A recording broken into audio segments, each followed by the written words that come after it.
যেই মা 10 মাস পেটে নিল,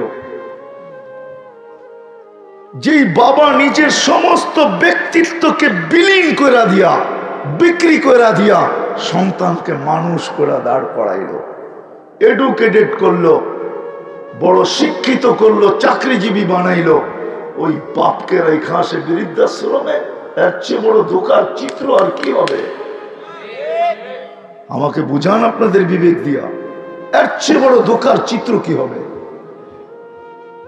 কত বড় ধোকা! রাগ হয়ে যাবেন? এখানে একজনও হবে কিনা আমি জানি না, যে ডেলি প্রতিদিন 2 রাকাত নফল পড়ে মা বাবার নামে অতিরিক্ত নফল, আর সেই পড়াতে অভ্যস্ত, পড়া বলে আল্লাহ 1 রাকাত মাকে দিয়েন, 1 রাকাত বাবাকে দিয়েন, এরকম অভ্যস্ত এখানে একজন নাই। কিন্তু বাবা নাই বহুত লোক এখানে আছে, মা নাই বহুত লোক আছে, ঠিক না? তাইলে দোকানা তো কি? 2 রাকাত নফল পড়ার সুযোগ হয় না আমার 24 ঘন্টায়। 1 রাকাত বাবার নামে, 1 রাকাত মার নামে পড়ি তো না। অথচ মা, অথচ বাবা।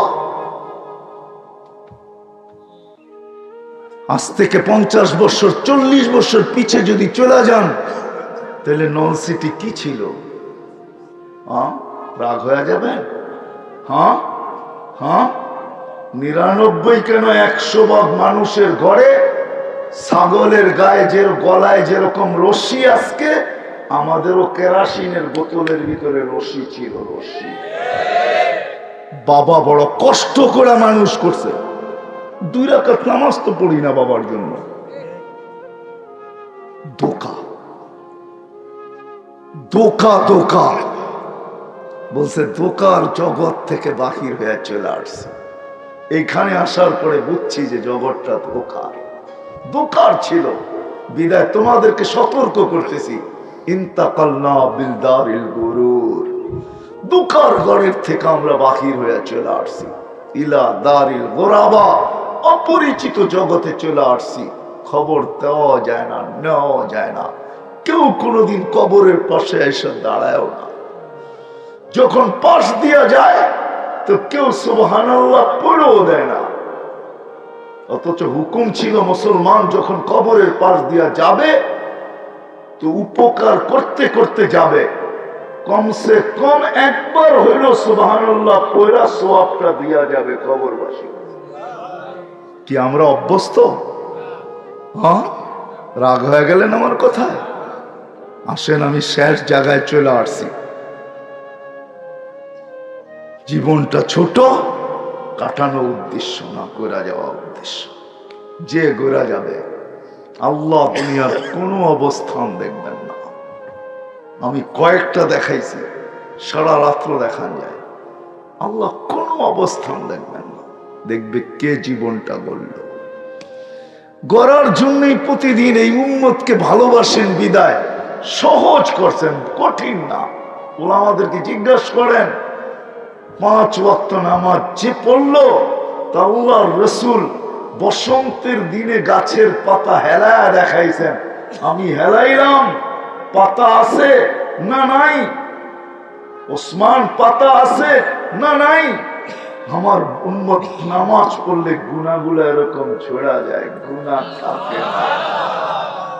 প্রস্তুতির জন্য তো 5 ওয়াক্ত নামাজই যথেষ্ট ছিল। আল্লাহ তো ডাকে, আল্লাহ তো চিনি নাকি? আল্লাহ আল্লাহই তো ডাকে ডেলি। চিনেন আল্লাহকে? আল্লাহ নিজের পরিচয় দিছেন 99 নাম দিয়া। আমরা যেরকম আইসাই পরিচয় দেই, আমরা যেরকম পরিচয় দেই, প্রত্যেক নামের আগে পড়ে পরিচয় থাকে যে সে কে। আল্লাহ 99 নাম দিয়ে পরিচয় দিছে। আমি কে চিনো? তুমি কার বান্দা জানো? তোমাকে কে সুরক্ষিত করে জানো? তোমাকে কে লালন পালন করে জানো? তো আল্লাহ পরিচয় দিছে আল্লাহ কে। আল্লাহ পরিচয় দিছে আমি আল্লাহ। আমি যদি জিজ্ঞাসা করি আল্লাহ আপনি কে, তো আল্লাহ বলে আমি রহমান। আবার যদি জিজ্ঞাসা করি আপনি কে, আমি রহিম, আমি মালিক, আমি কুদ্দুস, আমি সালাম, আমি মুমিন, আমি মুহাইমিন, আমি আজিজ, আমি জব্বার, আমি মুতাকাব্বিরুল খালিকুল বারিউল মুসাব্বিরুল গফফারুল কাহ্হারুল ওয়াহ্হাবুর রাজ্জাকুল ফাত্তাহুল আলিমুল কাবিদুল বাসিতুল খাফিদুর রাফিউল মুইজ্জুল মুযিল্লুস সামিউল বাসীরুল হাকামুল আদলুল লতীফুল খাবীরুল হালিমুল আযীমুল গফুরুল শাকুরুল আলিয়ুল কবীরুল হাফিজুল মুকীতুল হাসিবুল জলিলুল করিমুল রকিবুল মুজিবুল ওয়াসি আল হাকিমুল ওয়াদুদুল মজিদুল বাঈসুশ শাহীদুল হক্কুল ওয়াকিলুল কবিয়্যুল মতিনুল ওয়ালিয়ুল হামিদুল মুসি আল মুবদি আল মুঈদ আল মুহয়ি আল মুমীত আল হাইয়্যু আল কাইয়্যুম আল ওয়াজিদ আল মাজিদ আল ওয়াহিদ আল আহাদ الصمد القادر المقتدر المقدم المؤخر الأول والآخر الظاهر والباطن الوالي المتوالي البر التواب المنتقم العفو الرؤوف مالك الملك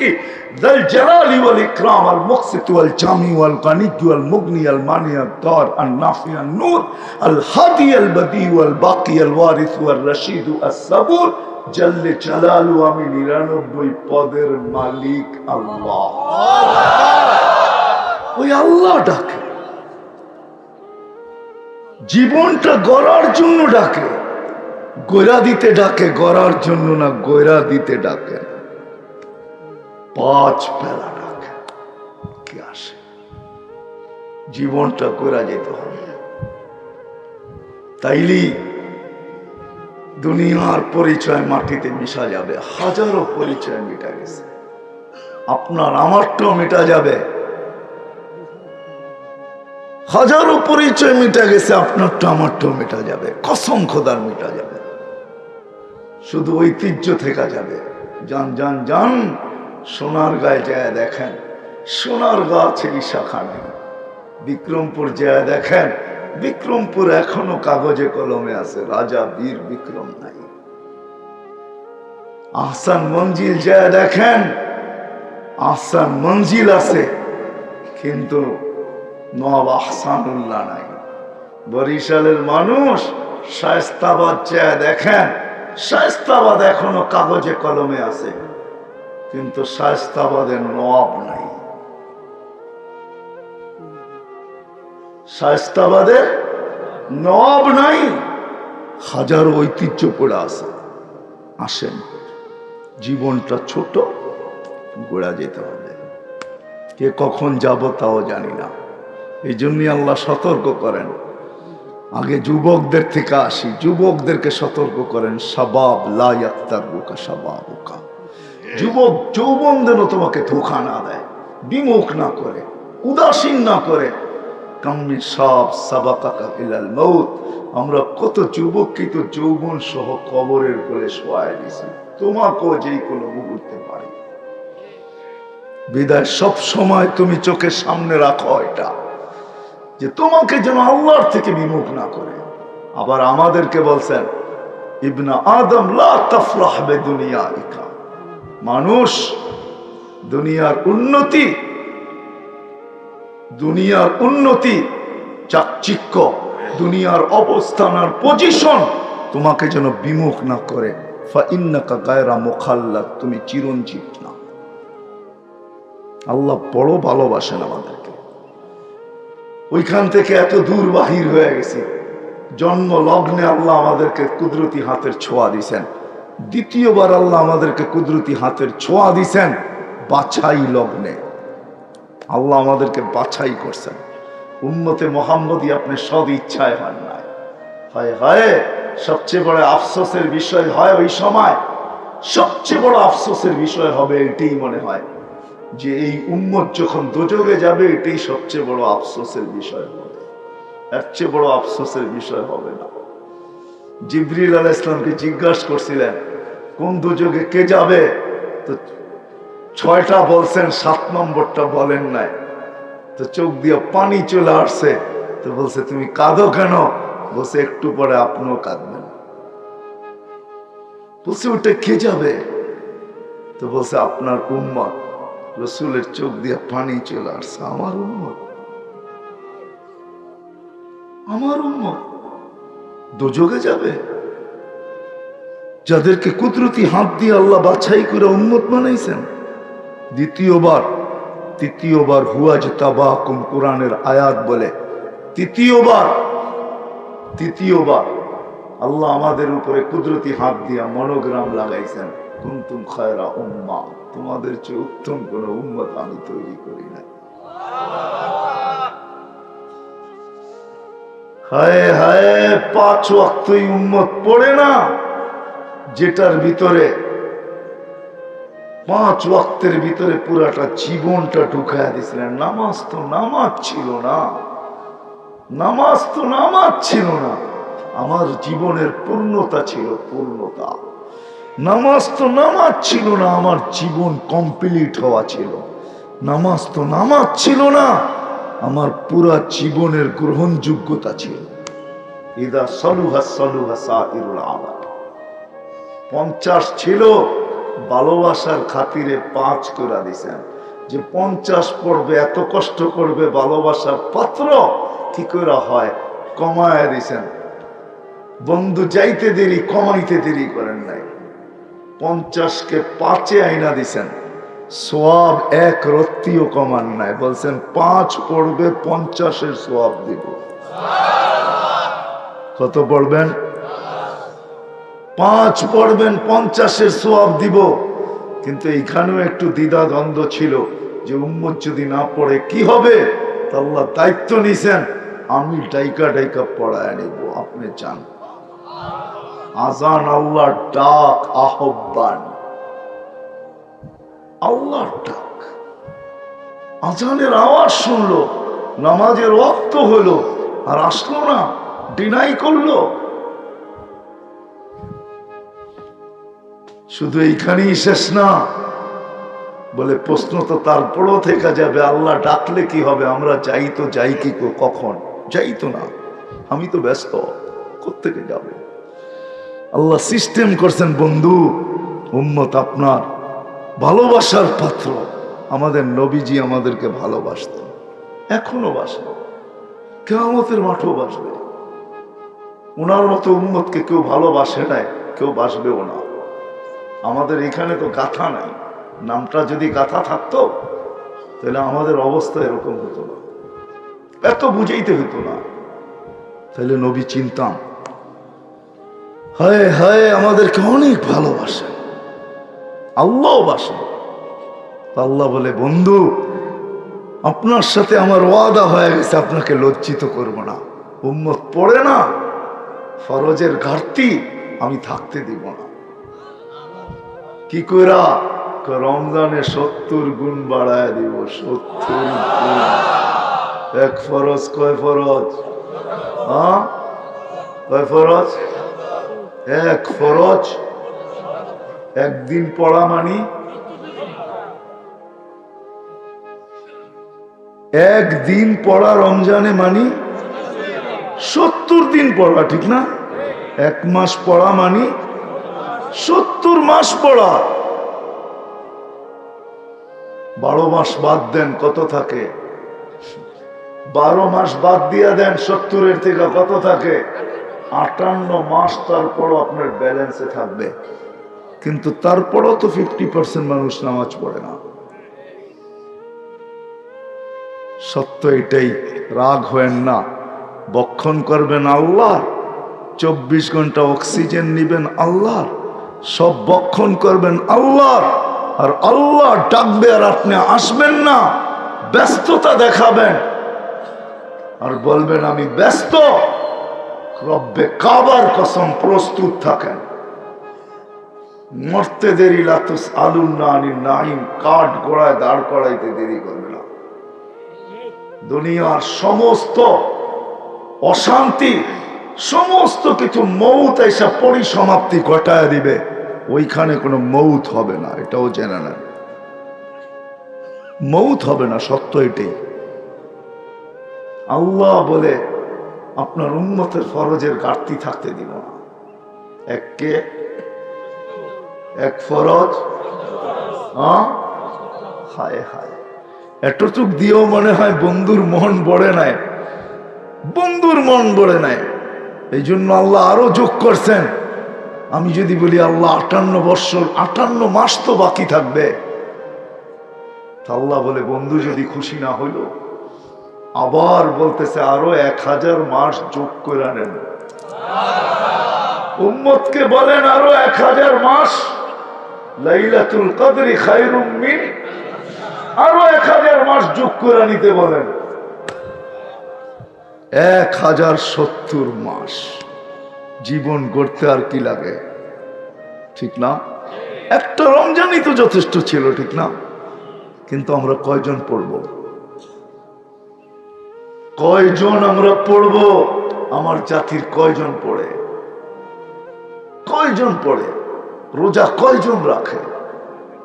হ্যাঁ, আমরা তো রমজানের সময় চলি, আজ পর্যন্ত তো কোনো হাটে বাজারে রোডে ঘাটে কোথাও কাউকে ইফতারির সময় দাঁড়ায় থাকতে দেখলাম না, আর এই আওয়াজ দিতে দেখলাম না যে আজান হয়ে গেছে, তুমি আমার কাছ থেকে 1 ঘট পানি দিয়ে ইফতারি করে আগে চলো। এরকম পানি নিয়ে তো আজ পর্যন্ত কাউকে রোডে দাঁড়ায় থাকতে দেখলাম না। অথচ সুযোগ তো ছিল, যদি 1 ঘট পানি দিয়া কাউকে রমজানে ইফতারি করানো হইতো, তো আল্লাহর রাসূল বলেন, মান ফাত্তারা সাইমান, যে কোন রোজাদারকে 1 ঘট পানি দিয়া ইফতার করাইলো, ইতকু রাকাবাতিন, তার গর্দান জাহান্নাম থেকে মুক্ত হয়ে গেল, মাগফিরাতান লিযুনুব, সমস্ত গুনাহ মাফ হইল।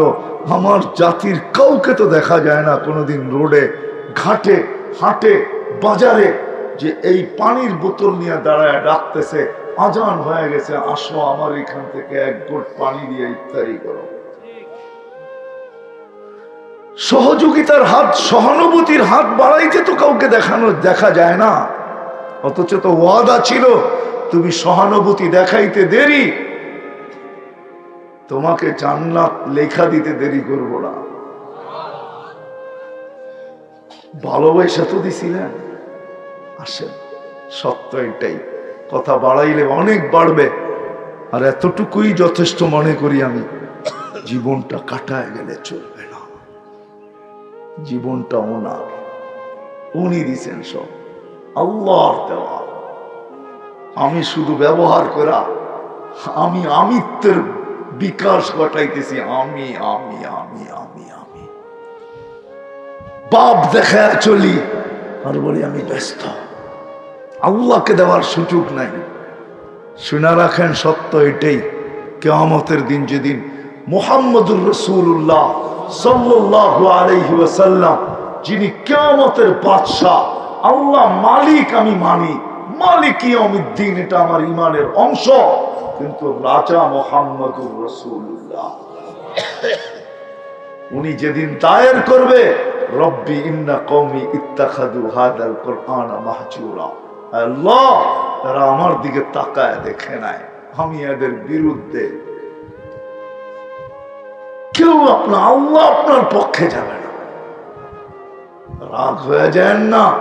মুহাম্মদুর রাসূলুল্লাহ যদি পক্ষে না আসলো, আপনি জীবন কাটায় দেন আল্লাহ আল্লাহ বলতে বলতে, আল্লাহ আপনার পক্ষে আসবে না। বিশ্বাস হয় না? হয় না? আমি কোরআন দিতেছি, কোরআন। ওয়ালাউ আন্নাহুম, আল্লাহর রাসূলের রওজার উপরে আয়াত লেখা আছে, ওয়ালাউ আন্নাহুম ইযযালামু আনফুসাহুম, আপনার উম্মত যদি গুনাহ করতে করতে করতে করতে কোন পর্বে লজ্জিত হয়, সুম্মা জাউকা, আপনার কাছে আসে, আস্তাগফিরুল্লাহ, আমার কাছে মাপ চায়, বন্ধু আমি ওর দিকে দেখবো না, আমি তো আপনার দিকে দেখবো, আস্তাগফারা লাহুর রাসূল, আপনি যদি পক্ষে হন তো আমি মাফ করে দিব, কত করলো কে করলো এটা আমার বিষয় না। কিয়ামতের রাজা বাদশা মুহাম্মদুর রাসূলুল্লাহ সাল্লাল্লাহু আলাইহি ওয়াসাল্লাম, যার চাওয়া ছাড়া আল্লাহ হিসাব কিতাব শুরু করবেন না।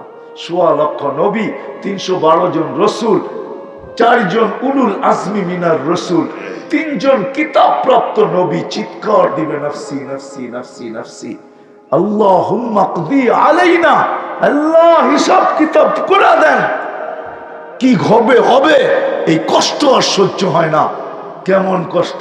তুবাদদিলুল আরদা গায়রাল আরদ, জমিনটাকে উল্টায় দিবে, নিচে আগুন জ্বালায় দিবে, সূর্যকে 9 কোটি 30 লক্ষ মাইল দূরের থেকে নিয়ে আসবে, মাথার উপরে 1.5 কিলোমিটার উপরে এটাকে সেট করবে, সেট। শুধু শুধু কোরআন বলে নাই, আপনি নাও মানতে পারেন। আমার সমাজে কিছু লোক আছে যারা এগুলা শুনে হাস্যকর মনে করে। আপনি নাও মানতে পারেন, তাতে কিছু আসে যায় না, কিন্তু এটা মনে রাখবেন, আপনি সিগনেচারও দিয়ে আসছেন, আবার কি বায়োমেট্রিকও দিয়ে আসছেন। বায়োমেট্রিক আমরা কেউ আসি নাই, আল্লাহ সিগনেচারও রাখছেন, আবার বায়োমেট্রিকও রাখছেন। কোরআন বলে আলাস্তু বিরাব্বিকুম ক্বালু বালা, এটা হলো সিগনেচার। বায়োমেট্রিক আয়াহসাবুল ইনসানু আন নাজমা ইযামা বালা কাদিরিনা আলা আন নুসাব্বিয়া বানানা, বালা কাদিরিনা আলা আন নুসাব্বিয়া বানানা। তোর ফিঙ্গার তোকে কিয়ামতের দিন মিলায়া দিব, মিলায়া, তারপরে বাধ্য করব। তখন তুমি চিৎকার দিবে, রব্বানা ইন্নানা আবসারনা ফারজি'না আমাল সালিহা ইন্না লামুকিনুন। আল্লাহ চোখে দেখা ফেলছি, এবার ফেরত পাঠান। আল্লাহ বলবে কাল্লা, কখনো সম্ভব না। হাজারো ভালোবাসার চাদরে জড়ায়া উম্মতে মুহাম্মদী বানায়া তোকে পাঠাইছিলাম, তুই শুধু নিজের পাপ নিয়ে রাস্তায় চলছিস, আর আমার দেহ দিয়া তুই দুনিয়াতে ছিলি। আমি শুধু অপেক্ষায় ছিলাম, নাযিরুন কাইফা তা'মালুন। আমি হাদিসের শব্দ বলতেছি, আমি শুধু দেখতেছিলাম তুই করিস কি। আর কোরআন চিৎকার দিতেছিল, ফান্তাযিরু ইন্নী মাআকুম মিনাল মুনতাযিরিন। অপেক্ষা করতে থাক, আমরাও অপেক্ষায় আছি। কিসের অপেক্ষা? ইদা জা আজালুক, সীমা রেখায় পা দিতে দেরি, সুম্মা আখাযনাহু বাগতাতান, তোকে ছো মাইরা উঠাইতে দেরি করব না। যদি বলি সমগ্র প্রযুক্তি, আল্লাহ বলে লাগাইতে পারিস, ওয়ালাউ ফি বুরুজিম মুশাইয়্যিদা, সমগ্র প্রযুক্তি সেট করতে পারিস, তোর প্রযুক্তি জায়গাটা জায়গায় থেকে যাবে, প্রযুক্তি খবরই পাবে না কখন তোকে উঠায় আনিলাম। আমি সবচেয়ে বড় প্রমাণ, অন্য জায়গায় প্রমাণে যেতে হবে না। আমি 2005-এ যখন জাপান যেতেছিলাম প্রথমবার, আমার বিমানের পাইলট মারা গেছে। ল্যান্ডিং এর 20 মিনিট আগে জানছি যে pilot he is gone, pass হয়ে পাইলট চলে গেছে, নাই। তখন এয়ারবাস ছিল না, তখন ছিল DC-10, কো-পাইলটও ছিল, এয়ার ইঞ্জিনিয়ারও ছিল, কিন্তু সে চলে গেছে। এটা আমার প্রশ্ন ছিল না, আমার প্রশ্ন ছিল বাবার বিষয় ছিল। আমি ভাবতে ছিলাম বৈশা বৈশা, প্লেনে সুই দিয়া ছিদ্র করা যায় না, ক্রাশ হয়ে যায়। এত বড় ফেরেশতা আসলো আর এত বড় অপারেশন করলো, আর সাকসেস হয়ে চলে গেল, আমরা খবরও পাইলাম না। হায় মালিক, তোর কথাই সত্য, আলাউ ফি বুরুজিম মুশাইয়্যিদা। তুমি যত বড় প্রযুক্তি ফিট করো, আসেন আসেন আজকে তওবা করি। রাজি? হ্যাঁ, কে কে রাজি দেখি? বলেন আল্লাহ আমি তওবা করলাম। যদি নামান মনের থেকে করে থাকতে পারেন, রব্বে কাবার কসম, গুনাহ মাফ, এই উম্মতের জন্য মাফ। এই উম্মতকে আল্লাহ বড় ভালোবাসে, এটার জন্য আলাদাই কয়েকটা দিন চাই, তাহলে হয়তো একটু ফুটায় তোলানো যাবে যে আল্লাহ কতটুকু এই উম্মতকে ভালোবাসেন, আপনাকে আমাকে ভালোবাসেন। মুসলমানের ঘরে সদ ইচ্ছায় অস্তিত্ব দিয়েছেন, সর্বশ্রেষ্ঠ নবীর উম্মত কুদরতি হাতে বাছাই করে। আসেন, সামনে রমজান আসতেছে, প্রস্তুতি স্বরূপ আজকের থেকেই প্রস্তুতি নিয়ে নেই। বৃহস্পতিবারে হয়তো প্রথম রোজা হবে, নাইলে শুক্রবারে তো হবেই হবে। আজকে শনিবার চলে গেল, কালকে রবিবার। আসেন আজকে অঙ্গীকার করি, আর যতদিন বেঁচে থাকবো কোনো অবস্থায় নামাজকে ছাড়বো না, না, না। ওয়াদা? আল্লাহ কবুল করুক আপনাদের ওয়াদা। কসম খোদা, সত্য এটাই। ইনতাবু ফানা হাবিবুহুম, এই উম্মত কি আল্লাহ বলে, তুই তওবা যদি করিস, ইউটার্ন নিতে দেরি, আমি তোকে বন্ধুত্বের মালা পড়াইতে দেরি করবো না। ইউহিব্বুত তাওয়াবিন, আল্লাহ বড় ভালোবাসে আমাদেরকে। আসেন, সামনে রমজান আসতেছে, রমজান আসতেছে, সামনে রমজান আসতেছে। আমি যুবকদের পায়ে হাত রেখা বলবো, যুবকদের পায়ে হাত রেখা, শুধু রমজান মাস, বৈধতা অবৈধতা নিয়ে আমি প্রশ্ন তুলতে চাই না। রমজান মাস। যুবকদেরকে বলবো যে তোমার ইন্টারনেট ব্যবহার করো, আমার কোনো আপত্তি নেই, কিন্তু গুনার কাজে ব্যবহার করবো না। পারবা যুবকরা অঙ্গীকার করতে যে আমি গুনার কামে আমার ইন্টারনেট আমি ব্যবহার করব না? ব্যবহার করো তুমি, আমার কোনো আপত্তি নেই। প্রযুক্তি আসছে, তুমি ব্যবহার করবে, আমার আপত্তি নেই, কিন্তু গুনার কাজে করব না। একটা মাস সবার কাছ থেকে আরেকটা নিব। আসেন, একটা মাসের জন্য আমরা টেলিভিশনে চোখ দিব না। পারবেন? টেলিভিশনে চোখ দিব না এক মাসের জন্য। পরে কি বৈধ না বৈধ এটা আমার প্রশ্ন না। আরেকটা শেষ, যেটা আল্লাহ যদি আপনাকে সমর্থ দিয়া থাকে, এক গ্লাস পানি দিয়া, এক ডোক পানি দিয়া কাউকে ইফতার করাইতে পারেন। আসেন আমরা একজন আরেকজনকে এই রমজানে সহানুভূতি দেখাই। হায় আমার জাতি যদি এরকম হইতো, আমি দুনিয়া ঘুরা বলতেছি আপনাদেরকে, আমি যদি দুনিয়াতে না দেখতাম তাহলে আমি কোনোদিন এই কথা বলতাম না। আমি দুনিয়া ঘুরে আপনাদেরকে বলতেছি, আমার জাতি যদি এরকম হইতো যে দৈনন্দিন প্রয়োজনের জিনিস যারা বিক্রি করে, এরা যদি একটা মাস এই কথা বলতো যে আমি এক মাসে কোনো লাভ নিব না, যেই দামে কিনা ওই দামে বিক্রি। যদি আমার জাতি এরকম হতো, যদি এরকম হতো যেই দামে কিনা 11 মাস কামাই এক মাস কামাবো না, আমি সহানুভূতি দেখাবো, কেননা আমার জন্য জান্নাত দরকার, আমি জান্নাত লেখা নিতে চাই। আর ক্রেতারাও যদি এরকম হইতো, ক্রেতারাও যদি এরকম হইতো যে আমার প্রয়োজনের থেকে এক রত্তি বেশি নিব না। আমরাও তো এরকম পাইলে ভাববো যে সারা বৎসরেরটাই একবার কিনা রাখি, ঠিক না? ও তো যেই দামে কিনা ওই দামে বিক্রি করতেছে, ঠিক না?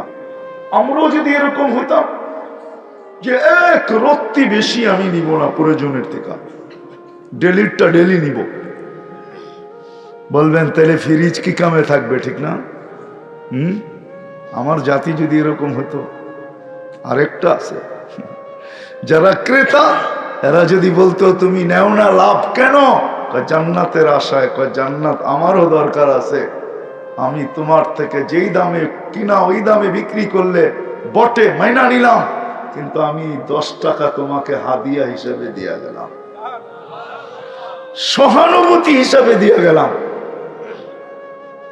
আমার জাতি যদি এরকম হইতো, কি বলেন, কেমন হইতো? সমাজটা কেমন হইতো? আমরা কেমন হইতাম? আছে দুনিয়া এরকম দেশ আছে, আমি 6 বার দেখা আসছি, 6 বার টানা। ওই দেশে আমি 6 বার গেছি, আমি দেখা বলতেছি। আমি জিজ্ঞাসা করছি, বলছে আমরা গরিব মানুষ, কালো আফ্রিকার। চাঁদ একটা দেশ আছে, চাঁদ, এটা আবার আকাশের চাঁদ না। ওরা দৈনন্দিন প্রয়োজনের জিনিস যারা রমজানে বিক্রি করে 1 পয়সা মুনাফা নেয় না, তারা এক রত্তি বেশি নেয় না। যাওয়ার সময় আবার হাতের মুঠের ভিতরে হাদিয়া দিয়া যায়। তুমি নেও নাই জান্নাত, আমারও জান্নাত দরকার। হায় হায়, আমার জাতি যদি এমন হইতো, আমার কথাটা যদি পুরা জাতির দিলে গাঁথত, একটা রমজান যদি এমন হইতো। এই জন্য আপনাদের পায়ে হাত রেখা বলি, আমাদের যাদেরকে আল্লাহ সামর্থ্য দিছে, আসেন রমজান মাসে সহযোগিতা, যেটাকে বলে, এটাকে কি বলে, একজন আরেকজনকে সহমর্মিতা দেখায়, মুআসাত আরবিতে বলেন। এটা যারা করে, আল্লাহ ফেরেশতাদেরকে ডাইকা আইনা এদেরকে দেখান, দেখ প্রতিযোগিতা চলতেছে, সহানুভূতির প্রতিযোগিতা, জান্নাত পাওয়ার জন্য লেখা দিলাম, এদেরকে নিয়ে তোমাদের উপরে গৌরব করি। আল্লাহ এরকম দেখায়। করবো তো? সাধ্য অনুযায়ী করবেন তো? গরিবদেরকে করি, এলাকার খুঁজা খুঁজা মাদ্রাসাগুলাতে থাকে ছেলেরা, এদের সহযোগিতা করি। আমাদের দেশটার উপরে আল্লাহর বড় দৃষ্টি আছে, বড় ভালোবাসেন এই মাটিটাকে। প্রমাণ চান? দিব? 7.8 ভূমিকম্প বাংলাদেশও আসছিল 2013-তে 31st নাইটের পরের দিন, যেটা তুর্কিতে আইসা মাটিতে মিশায় রেখা গেছে পুরো এক শহরকে। কিন্তু বাংলাদেশও আসছিল একটা টিনের ঘর তো দূরের কথা, গাজীপুরের একটা মাটির ঘরে একটা সুতার দাগ দিতে পারে নাই। করোনা লগ্নে সারা দুনিয়া বলছে বাংলাদেশের মতো বিপর্যয় কোথাও হবে না, কিন্তু বাংলাদেশ কিভাবে নিয়ন্ত্রণ করছে করোনাকে, এখন সারা দুনিয়া ওটা নিয়ে গবেষণা করতেছে। এরা প্রতিরোধ কি করে করলো, কোন ভ্যাকসিন বানাইলো চুপে চুপে, ঠিক না? কোন ভ্যাকসিন বানাইছে আপনাদের ফার্মেসি এলা করে জিজ্ঞেস করলে ওরা বলতে পারবে কোন ভ্যাকসিন দিয়ে ভালো হয়েছে। ওরা বলতে পারবে ঠান্ডা লাগলে কোন ট্যাবলেট খাওয়ায় দিছে, ওদের কাছে জিজ্ঞেস করেন। আমি ট্যাবলেটের নাম জানি, বলবো না, ওদের কাছে জিজ্ঞেস করেন, ওরা বলবে বাংলাদেশে কোনো বিপর্যয় ঘটে নাই, ঠিক না? বরং বাংলাদেশের মতো করুণা আর মৃত্যু ব্যক্তিদের যত সুন্দরভাবে দাফন আর কাফন হয়েছে দুনিয়ার কোথাও হয় নাই। চ্যালেঞ্জ, বাংলাদেশের যত করোনা রোগী মারা গেছে, যাদের দাফন কাফন হয়েছে, সব আলেম ওলামাদের হাতের উপর দিয়ে হয়েছে। সারা বাংলাদেশে যতগুলো সংস্থা কাজ করছে সব আলেম ওলামা, একটাও দেখাইতে পারবেন না অন্য কেউ। বাংলাদেশের মতো সুন্দরভাবে হয় নাই। আপনারা তো এই এলাকার লোকেই 10 নম্বর মহাবিপের সংকেত নিয়ে বুলবুলও আসছিল, ঠিক না? আবহাওয়াবিদদের কাছে 10-এর উপরে কোনো সংখ্যা নেই, জিজ্ঞাসা করেন। টপ 10 বলে এটাকে, এর উপরে কোনো সংখ্যা নেই। এই জন্যই ওনারা বলছিল মহাবিপদ সংকেত, ঠিক না? কিন্তু বুলবুল কয়েকটা কলা গাছ নিয়ে গেছে, আর কিচ্ছু নিতে পারে না। কি বলেন, সত্য তো? হ্যাঁ, কেউ বলবে আপনি কি দেখছেন? ওই দিন আমি বামনা ছিলাম, বামনা। যেদিন বুলবুল আসছে ওই দিন আমি বামনা ছিলাম, বামনা। পাথর কাটা বামনা দিয়েই তো বুলবুল ঢুকছে, ঠিক না? হ্যাঁ, আমি ওইখানে ছিলাম, আমার মাথার উপর দিয়ে বুলবুল গেছে। আমি সারা রাত্র দেখতেছিলাম ওর ডানাটা কত লম্বা, পরগুলা কিরকম। না, বুলবুল তো পাখি, ঠিক না? আমি সারা রাত্র দেখতেছিলাম। সকালে আমি ঢাকা গেছি গাড়ি নিয়ে বামনার থেকে, সারা রাস্তায় শুধু কয়েকটা কলা গাছ পড়া দেখছি, আর কিচ্ছু দেখিনি। আলহামদুলিল্লাহ, আমাদের দেশের সাথে আল্লাহর বিরাট বড় একটা ভালোবাসা আছে। আমি তো সারা দুনিয়া ঘুরে বলতেছি আমাদের দেশের মতো বরকত দুনিয়ার কোথাও নাই। হ্যাঁ, প্রমাণ কি? আপনাদের 100 টাকা দিয়ে আপনাদের নন সিটিতে দুপুরে পেট ভরে খাওয়া যায় না? যায় না? যায় না? 100 টাকায় কয় ডলার? মাইনা নিলাম $1, $1 না। কিন্তু দুনিয়ার কোন দেশ দেখাবেন $1 দিয়ে আপনি দুপুরে খাবেন? আমার চেয়ে বেশি দুনিয়া করছেন আপনি। আপনি আমাকে দেখাবেন কোথায় খাবেন আপনি $1 দিয়ে দুপুরের খানা? $1 আপনি তো ½ লিটার পানিও পাবেন না। অনেক দেশ আছে 1 লিটারে ½ লিটার পানি পাবেন না। আপনি খাবেন কোথেকে? আমাদের দেশে দুপুরে পেট ভরে খাওয়া যায়। নল সিটিতে না খাইতে পারলে ঢাকায় আসেন, তেহারি খাওয়ায় দেবেন 100 টাকার, পুরা খাইতেও পারবেন না মনে হয়। আল্লাহ বরকত দিছে এই দেশে, কেন জানেন? এই পরিবেশগুলোর কারণে। এই পরিবেশ দুনিয়ার কোথাও নাই। এত মাদ্রাসা দুনিয়ার কোথাও নাই, মসজিদ নাই, মক্তব নাই, হেফজোখানা নাই, দাড়ি টুপি নাই, বোরকা নাই, ওই যুবকরা নাই যারা আল্লাহর ভয়ে নিজেদেরকে গুটায় নিছে। আমি চিনি, সারা দিন রাত রাস্তায় চলি তো অনেক যুবককে দেখি, আলহামদুলিল্লাহ। এইখানেও স্টেজে 2 জনকে দাঁড়া করায় দিতে পারি। রাস্তায় দেখছে আমাকে, ওই পিছে পিছে অন্য থানার থেকে নদ নলি পাড়ি হয়ে আমার পিছে পিছে এইখান পর্যন্ত চলে আসছে। আসরের নামাজ পড়তেছিল, যুবক, কলেজে পড়ে। ওই দিন আমি কিশোরগঞ্জ গেছি, এক ইউনিভার্সিটির ছাত্র এসে টুপি খুলে বলতেছে, হুজুর আমার চুলটা কি নবীর আদর্শ মতো কাটা হইলো, আমি আজকে কাটা আসছি। আমি অসুস্থ ছিলাম, পুরো সুস্থ হয়ে গেছি কথা শোনা। এই পরিবেশের কারণে আমাদের দেশটা সমগ্র বিপর্যয়ের থেকে বেঁচে আছে সদা সর্বদা। এই জন্য আমি 10 বছর ধরে বলি, বাংলাদেশ নড়ে চড়ে পড়ে না, কোনোদিন পড়বে না। শতবার ভূমিকম্প আসছে, কোনো বিপর্যয় হয় না। যদিও বলে 9 নম্বর আসবে, 10 নম্বর আসবে, আমি বলি আসতে পারে, আমি মানি, আমি অস্বীকার করি না। কিন্তু দেওয়ালে বল মারলে ভেদ করতে পারলে না বিপর্যয় হবে। যদি ভেদ না করতে পারলো তো পিছে যাবে, নাইলে ডাইনে যাবে, বামে যাবে। আমাদের দেশে 9 নম্বর আসবে, মানি আমি আসতে পারে, কিন্তু ইনশাআল্লাহ এক পরিবেশের সুরক্ষার চাদর, এই লাল সবুজের পতাকাকে আধ্যাত্মিক চাদর দ্বারা এটা সুরক্ষিত আছে। এটাকে ব্যাট করতে পারলে বিপর্যয় ঘটবে, না করতে পারলে পেপারে উঠবে 9 নম্বর আসছে, কিন্তু পিছে চলে গেছে, নাইলে ডাইনে গেছে, বামে গেছে, আমাদের কোনো বিপর্যয় হয় নাই। ইনশাআল্লাহ হবে না যদি এই পরিবেশগুলোকে ধরে রাখতে পারি। এই মাদ্রাসা, এই মক্তব, এই হেফজখানা, এই জন্য আপনাদের কাছে দরখাস্ত রাখবো, রমজানের মাস আসতেছে, সহানুভূতির মাস। যেমন একজন আরেকজনের সাথে করব, এরকম এই মাদ্রাসাগুলোর সাথেও করি। যারা জায়গা দিছেন, যারা প্রতিষ্ঠানটাকে দাঁড় করাইছেন নিজের মায়ের নামে, একজন নিজের স্ত্রীর নামে, সন্তানরা নিজের মায়ের নামে, এই পরিবেশগুলোকে ধরে রাখে। হ্যাঁ, এটি আমাদের দেশের জমিনের এটা ফাউন্ডেশন। ফাউন্ডেশন যত মজবুত হয় তখন বলা যায় যে এটা কাঁপুনিকে সয়া নিবে।